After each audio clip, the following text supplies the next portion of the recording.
போயிடுறோம், மனுஷன் மூலமாக தேவ திட்டத்தை நம்ம என்ன பண்றது இல்ல, பார்க்க மறந்து போயிடுறோம். ஆனா யோசேப்புக்கு பின்னாலே அவன் பொறாமைப்பட வைத்ததும், யோசேப்பை விற்க வைத்ததும், யோசேப்புக்கு எகிப்து கொண்டு போகப்படுறதுக்கு அப்புறமும் தேவனுடைய திட்டம் ஒன்று இருக்கிறது என்பதை யோசேப்பு அந்நாட்கள் அறியல. நாட்கள் வந்தது, காலங்கள் வந்தது, சமயம் வாய்த்தது. அந்நாட்கள்ல யோசேப்பு புரிந்து கொள்ளும்படியா தேவன் அவருக்கு அனுக்கிரகம் பண்ணுகிறார். அல்லேலூயா. அதே போல அப்போஸ்தலனாகிய பவுலிடத்தில் ஆண்டவர் சொல்லும்போது சொல்றார், ராத்திரியிலே கர்த்தர் பவுலுக்கு தரிசனமாகி நீ எப்படி பேசு, பயப்படாம பேசு, மௌனமா என்ன பண்ணாத இராத, நான் உன்னோடு கூட என்ன பண்றேன் இருக்கிறேன். எங்கெல்லாம் நீங்க உபத்திரவப்படுறீங்களோ அங்கெல்லாம் தேவன் உங்களோடு கூட இருக்கிறார். அல்லே சொல்லுங்க பார்க்கலாம். அல்லேலூயா. வேலை ஸ்தலங்கள்ல நெருக்கப்படுறீங்களா, ஒடுக்கப்படுறீங்களா, திருமண காரியம் குடும்ப வாழ்க்கையில நெருக்கம் ஒடுக்கம் வருதா, தேவன் உங்களோடு கூட இருக்கிறார். அல்லேலூயா. எந்த ஸ்தானத்தில் இருந்தாலும் சரி, எங்கெல்லாம் நெருக்கமும் ஒடுக்கமும் வருகிறதோ அங்கெல்லாம் ஆண்டவர் என் கூட என்ன பண்ற இருக்கிறவங்க. இருதயத்தில் கையை வச்சு சொல்லுங்க, நான் நெருக்கப்படும் போது ஏசப்பா என் கூட இருக்கிறார், நான் வியாதிப்படும் போது ஏசப்பா என் கூட இருக்கிறார், நான் பலவீனப்படும் போது ஏசப்பா என் கூட இருக்கிறார். அவர் என்னை கைவிடுகிற தேவன் அல்ல, அவர் என்னை கைவிடுகிற தேவன் அல்ல. நான் நினைக்கிறேன், நிறைய நேரத்தில் நினைக்கிறேன், நான் உபத்திரப்படுறேன், ஆண்டவர் என் கூட தான் இருக்கிறாரா சொல்றாரு. நான் உன் கூட தான் என்ன பண்றேன் இருக்கிறேன். ஆண்டவர் சொல்றாரு, அடுத்து சொல்ற, உனக்கு தீங்கு செய்யும்படி ஒருவனும் உன் மேல என்ன பண்ண போறது இல்ல, கைய கொண்டாந்து வைக்க போறதே இல்லை. உன்னை அடிக்கணும்னு திட்டப்படுறாங்க, உன்னை ஒண்ணு இல்லாம பண்ணிடுறேன்னு சொல்றாங்க, நீ எப்படி இந்த பூமியில வாழ்ந்துறேன்னு பாக்குறேன்னு சொல்றாரு, இந்த ஊர்ல எப்படி இருந்துறேன்னு பாக்குறேன். ஆண்டவர் சொல்றாரு, ஒருவனும் உன் மேல என்ன பண்ண போறது இல்ல, கை போடுறது இல்ல. இந்த பட்டணத்துல எனக்கு அநேக ஜனங்கள் உண்டு. அல்லேலூயா. உங்கள் மூலமா செய்ய போகிற தேவ திட்டம் மிக பெரியது. சின்ன மூளை அறிவுல உடனே நமக்கு என்ன தோணும் தெரியுமா, அப்ப நடக்க போறது இப்பவே என்ன பண்ணணும் தெரிஞ்சுக்கணும். 10 வருஷத்துக்கு முன்னாடி என்ன என் வாழ்க்கையில நான் எப்படி இருப்பேன் ஆப் இருக்குதா? ஒரு போட்டோ எடுத்தீங்கன்னா அந்த போட்டோல இப்ப இருக்கிற மாதிரி எடுத்துட்டு நீங்க அப்படியே தள்ளுங்க, 50 வயசு 60 வயசு 100 வயசு வரைக்கும் உங்க முகத்தை என்ன பண்ணுது, 100 வயசுல நீ இப்படித்தான் இருப்ப காட்டுது, இப்படித்தான் இருக்கும். அப்ப பார்த்தோம்னா ரொம்ப நமக்கே ஒரு மாதிரியா என்ன பண்ணுது, அந்த முகத்தை எல்லாம் பார்க்கும்போது நம்ம தான் இது அப்படின்னு தோன்ற அளவுக்கு அந்த போட்ட வாழ்க்கை என்ன. மனுஷன் என்ன நினைக்கிறான்னா, அப்போ நடக்க போறது இப்பவே நான் பார்த்துட்டா நான் பாட்டுக்கு போகல சந்தோஷமா அப்படின்னு சொல்றது. அப்படியெல்லாம் ஒண்ணு அனுமதிக்க முடியாது. உபத்திரவப்பட்டு பட்டு பட்டு அப்பதான் அந்த உயர்வுடைய மேன்மை தெரிய வரும். அப்போ யோசேப்பிடத்துல ஆண்டவர் சொல்லும் பொழுது அப்போஸ்தலர் 22வது அதிகாரத்துல இன்னொரு வசனத்தை வாசிங்க. 22:17-18 ஒரு வார்த்தை சொல்லப்பட்டிருக்கிறது, வாசிங்க. வந்து ஞான திருஷ்டி அடைந்து தரிசித்து நீ என்னை குறித்து சொல்லும் சாட்சியை இவர்கள் ஏற்றுக்கொள்ள மாட்டார்கள். ஆதலால் நீ தாமதம் பண்ணாமல் சீக்கிரமா எருசலேமை விட்டு புறப்பட்டு போய் என்றார். எங்கெல்லாம் உங்களுக்கு உபத்திரவம் நெருக்கெல்லாம் வருதோ அங்கெல்லாம் ஆண்டவர் உங்களோடு பேசுவார். சொல்லுங்க பாருங்க. எங்கெல்லாம் நெருக்கப்படுற, ஒடுக்கப்படுற, அவமானப்படுத்தப்படுற அங்கெல்லாம் ஆண்டவர் என் கூட பேசுவார். அல்லேலூயா. பவுல் ஒடுக்கப்பட்ட இடத்துல எல்லாம் ஆண்டவர் அவரோடு கூட என்ன பண்ணினா சொல்லுங்க பாருங்க. ஆண்டவர் என்ன பண்ண பேசி. அப்ப தேவனுடைய பிள்ளைகளுக்கு எந்த இடத்துல நெருக்கம் வந்தாலும் நான் நெருக்கத்துல தேவ சமூகத்துல போய் காத்திருந்து ஜெபிக்கும் போது ஆண்டவர் என்கிட்ட ஒரு வார்த்தை என்ன பண்ண பேசும்படியா ஜெபிக்கணும். சொல்லுங்க.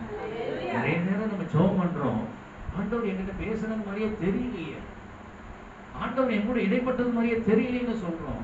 நம்முடைய சிந்தனையை ஒருமுகப்படுத்தி இருதயத்தை ஆண்டவருக்கு நேராக செலுத்தி முழு இருதயத்தோடு, முழு ஆத்மாவோடு, முழு மனதோடு சரீரத்தை அடக்கி ஒடுக்கி கீழ்படுத்தி தேவ சமூகத்துல உட்கார்ந்து இருக்கும் போது நிச்சயம் ஆண்டவர் பேசுற சத்தம் என் காதுல கேட்கும். பவுலிடத்துல ஆண்டவர் எப்ப பேசுறார், பின்பு நான் எருசலேமுக்கு திரும்பி வந்து தேவாலயத்துல ஜெபம் பண்ணி கொண்டு இருக்கிறேன். எப்ப ஆண்டவர் பேசுவாரு? நீங்க நெருக்கம் உபத்திரவப்படும் போது ஆண்டவர் உங்களோடு பேசுகிறார். ஆண்டவர் பேசுகிற தெய்வம். தேவாலயத்துல ஜெபம் பண்ணி கொண்டு இருக்கும் போது அவர் ஞான திருஷ்டி அடைந்து அவரை தரிசித்தேன். சும்மா எதையும் பார்த்து தரிசித்தேன் சொல்லக்கூடாது. சில ஒரு அம்மா இருக்கு, எனக்கு எப்போ இப்பதான் போன் பண்றது இல்லை, கொஞ்ச நாளைக்கு முன்னாடி வரைக்கும் போன் வரும். பாஸ்டர் நான் நேற்று இரவு இந்த மாதிரி ஒரு கனவு கண்ட பாஸ்டர், அந்த கனவுக்கு நீங்க விளக்க சொல்லணும். என்ன சொல்லணும்? இந்த மாதிரி ஒரு என்னமா கனவு கண்டீங்க? என் வீட்டை சுத்திலும் பாம்பு நிறைய இருக்குது, இருக்கிற செடியெல்லாம் வெட்டி போடுறது, பாம்பு வராது. நான் அப்படியே தான் சொன்னேன். நம்ம பாம்பு வருதுன்னா வீடு சுத்தமா இல்லை, எலி தவளையோ கிடக்கு போடுறது. கொஞ்சம் பாம்பெல்லாம் அப்போ வராம இருக்கணும்னு என்ன பண்ணுங்க, தவளை பூச்சி எறும்பெல்லாம் வராம என்ன பண்ணு பார்த்துக்குங்க. பாஷா என்ன பாஷா, நான் உங்களுக்கு சொப்பனத்துக்கு அர்த்தம் கேட்டேன், நீங்க இப்படி விளக்க சொல்றீங்க. சரி சொப்பனத்தை முழுவதும் சொல்லுங்க. அந்த அம்மா கதை கதையா சொல்லுவோம். சொல்லி கேட்டு முடிச்சோம். இந்த சொப்பனத்துக்கு விளக்க சொல்ற ஆவி என்கிட்ட இல்லை, சொப்பனத்துக்கு விளக்க சொல்ற வரம் என்கிட்ட இல்லைம்மா. நான் செவம் பண்ணி எல்லாம் அப்படி கண்ண முடியும் எதே ஒண்ணு சொல்லிட்டு போக முடியாது. பாஷா எங்க வீட்டுக்கு ஒரு பாஸ்டர் வருவார் கேரளாவுல இருந்து. அவர் வந்தாருன்னா கண்ணை மூடி எல்லாம் சொல்லுவார். நானும் கண்ணை மூணா எல்லாமே சொல்லுவேன். சொல்லவும் மாட்டோம். நீங்களும் கண்ணை மூணா சொல்லுவீங்களா? மாட்டீங்க. கண்ணை மூடி சொல்றதெல்லாம் சொப்பனமா தரிசனமா வசனம் சொல்லுகிறது. அவர் ஜெபம் பண்ணி கொண்டிருக்கையில் ஞான திருஷ்டி அடைந்து அவரை நான் தரிசித்தேன். அவர் என்னை நோக்கி, நீ என்னை குறித்து சொல்ல வேண்டிய நம்ம சாட்சி இவர்கள் என்ன பண்ண மாட்டாங்க, ஏற்றுக்கொள்ள மாட்டார்கள். அதனால நீ என்ன பண்ணு, தாமதம் பண்ணாம சீக்கிரமா எங்க இருந்து போயிரு, எருசலேமை விட்டு ஓடிரு. தேவன் நமக்கு ஒரு ஆபத்து பிரச்சனை வருதுன்னு சொல்லிட்டாலே நம்ம செபிக்கிற வேலையில இருக்கும்போது நமக்கு ஆண்டவர் சொல்லுவார், இந்த சூழ்நிலையில் இதுதான் நடக்க போகுது, இதுக்கு ஏற்றபடி நீ என்ன பண்ணீங்க நடந்துக்கோ.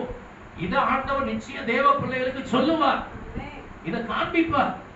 இதன்படிதான் நடக்க போதுன்னு ஆண்டவர் திட்டம் தெளிவா சொல்லுவார். அதன்படி நடக்கிற போது பவுல் என்ன பண்ணிருக்கலாம், தேவன் என்னை காப்பாற்றுவார் அங்கேயே உட்கார்ந்து இருக்கலாமே. தேவன் இவ்வளவு பெரியவர், சர்வ வல்லமையில் ஆண்டவர். அவரே வந்து இறங்கி வந்து பவுல்கிட்ட என்ன சொல்றாரு, என்ன சொல்றாரு, எருசலேமுக்கு புறப்பட்டு போ. அவர் போக சொல்லும் போது போகணுமா வேண்டாமா?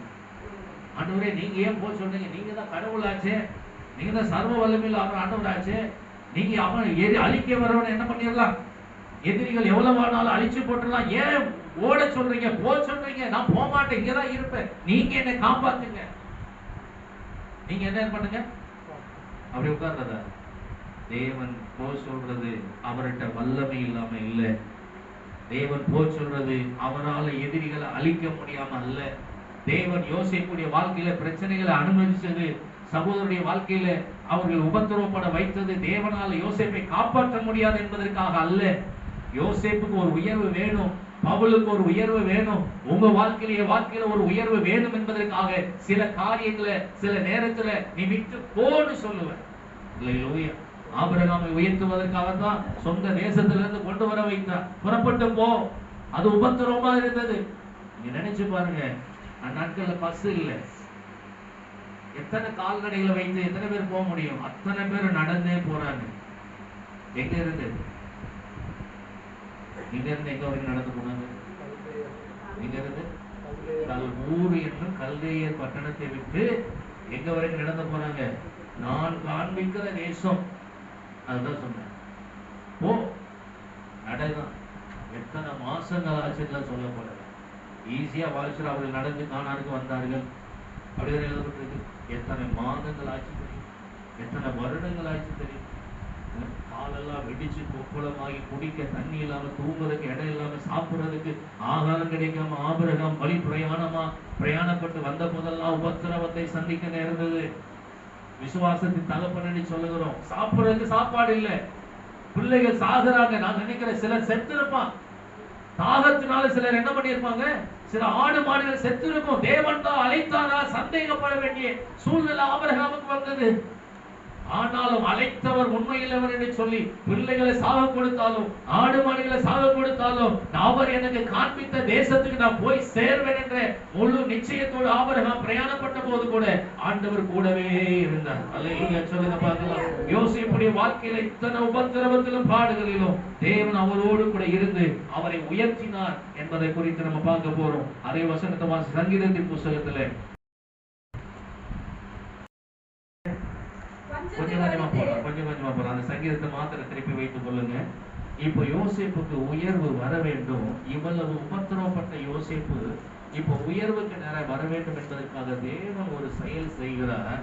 அந்த செயலை நமக்கு யதார்த்தமா நடந்தது அல்ல, அது தேவனே செய்தார் என்று சொல்லி வேதவசனம் சொல்லுகிறது. 105க்கு நேரம் எல்லாரும் வேதத்தை திருப்பிக் கொள்ளுங்க முழுவதும். அதுல அந்த 16ல இருந்து 21 வரைக்கும் 16வது வசனத்தை மாத்திரம் வாசிங்க.